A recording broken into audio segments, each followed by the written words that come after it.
Hello, my name's Kit Beaudry with MarineMax Pensacola. Today we're going to take you on a walkthrough of this 2019 235 Grady-White that we just traded in. Starting on the transom, moving in, you'll notice a very spacious cockpit area with a sidebar here. Nice little sink, making your drinks. You have a nice cockpit seat that folds down, tucks away. You have your fish box here. And a live well at the transom. And then a ski bar that does retract up. Moving into the cockpit further, we'll come into the helm with a set of deluxe elite helm chairs, which is a very nice option on this boat.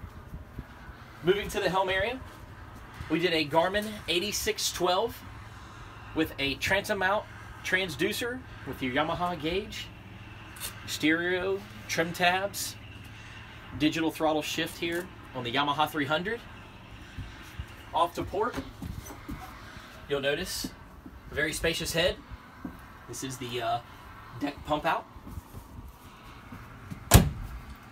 Moving forward to the bow, lots of seating, lots of storage up under both sides here. And also right up under this forward cushion is your anchor locker. This boat does come with a full cover, bow and cockpit tonneau cover. We'd like to thank you for watching this video, and remember, always open at MarineMax.com.